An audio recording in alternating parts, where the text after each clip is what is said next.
Cabang-cabang pohon willow hangus hitam. Sangat kontras dengan lusinan pucuk lembut hijau subur yang bergoyang tertiup angin. Itu penuh dengan vitalitas dan kehidupan, pemandangan yang tenang dan suci. Si kecil membuka kantong langit dan bumi dan segera mengeluarkan 6 karung kulit binatang. Mereka semua raksasa, dan cahaya yang bersinar menerangi area itu setelah karung dibuka.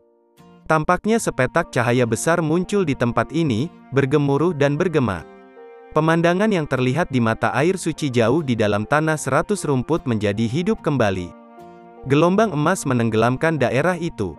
Jelas tidak ada air, namun suara deburan ombak dan kecemerlangan yang dipancarkan oleh mata air suci masih muncul. Para penduduk desa berteriak kaget. Ini terlalu mengejutkan bagi mereka. Itu hanya 1 karung sekarang, namun seluruh tumpukan muncul secara bersamaan, menjadi gelombang emas yang bahkan menyelimuti langit yang tinggi. Dewa-dewa, ini yang aku bawa dari 100 pegunungan yang menghancurkan sebagai hadiah untukmu.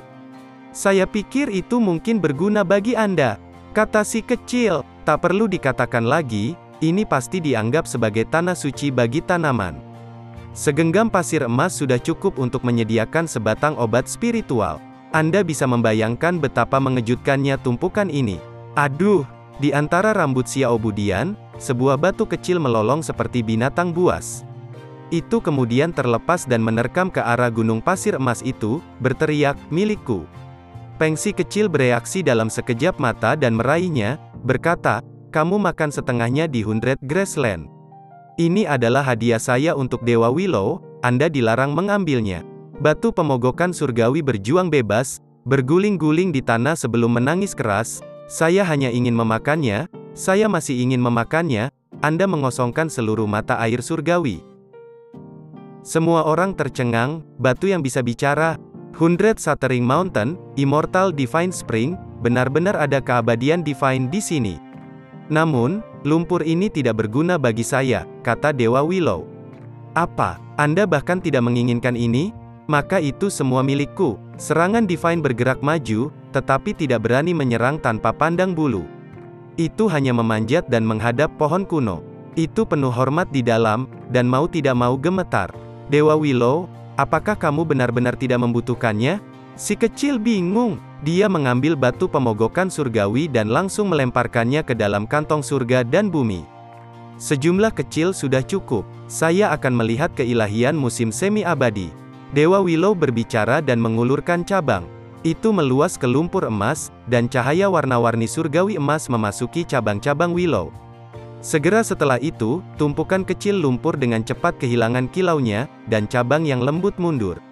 Si kecil terheran-heran, Dewa Willow pulih sangat, dan cabang-cabang tumbuh dalam jumlah dan ukuran. Itu tidak lagi membutuhkan nutrisi bumi surgawi. Dewa Willow, saya masih memiliki 5 tetes mata air abadi di sini. Apakah Anda membutuhkannya? Dia merasa bahwa jika dia tidak memberi pohon Willow hadiah yang nyata, dia tidak akan merasa nyaman di dalam. Bagaimanapun, itu memberinya banyak hal dan sangat berhati-hati dalam memberinya bimbingan. Itu mendidiknya tentang batas-batas menerobos, dan menghabiskan banyak energi untuk membawanya ke alam dewa kekosongan. Dia mengeluarkan wadah batu giok kecil, dan di dalamnya ada 5 ular kecil. Mereka terbuat dari cairan emas, dan mereka saat ini membuat gerakan menyentak, penuh dengan spiritualitas. Penduduk desa terkejut, berapa banyak hal yang menentang surga yang didapat anak ini? Jelas bahwa cairan suci yang berwujud adalah hal yang sangat langka di dunia. 1 tetes sudah cukup bagiku.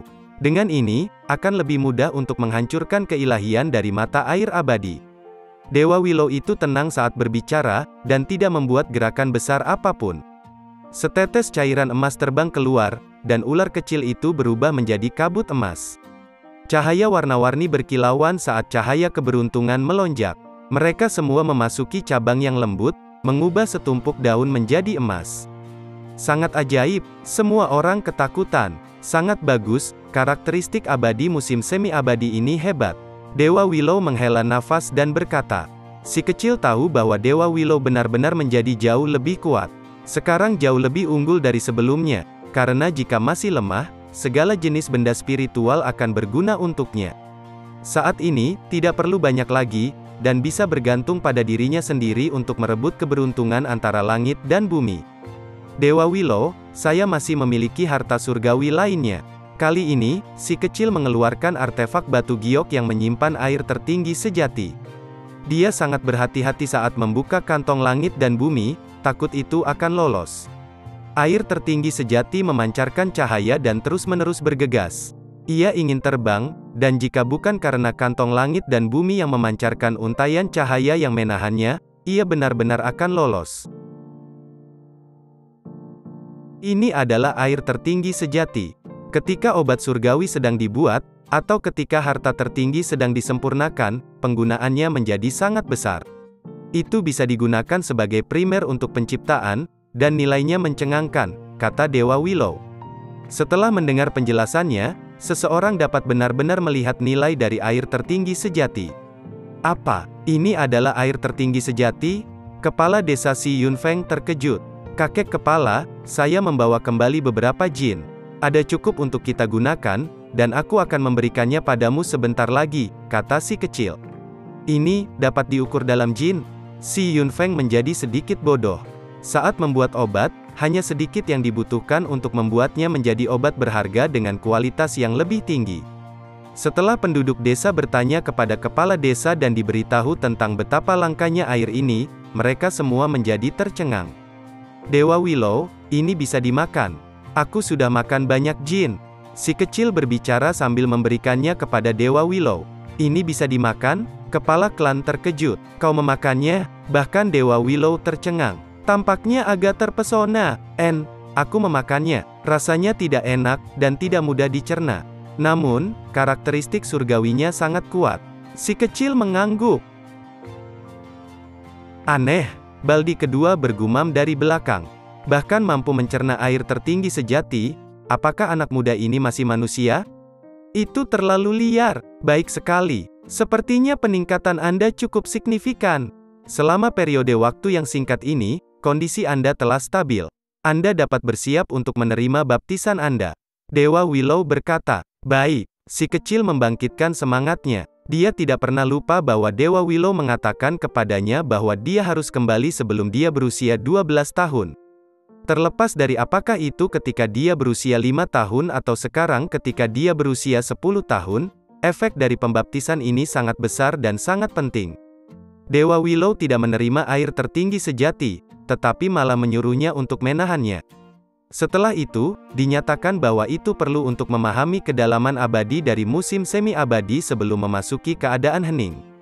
Bocah bau, apakah kamu menyerang membersihkan sarang dewa atau semacamnya? Bagaimana setiap item yang Anda tarik lebih menantang daripada yang terakhir? Pihu, Huzi, anak ingusan dan yang lainnya semua menjatuhkan diri.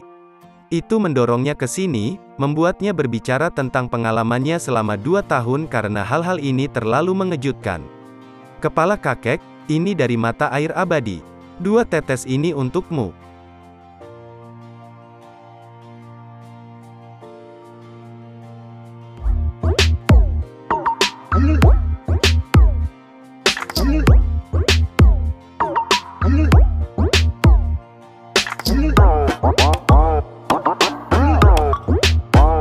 What?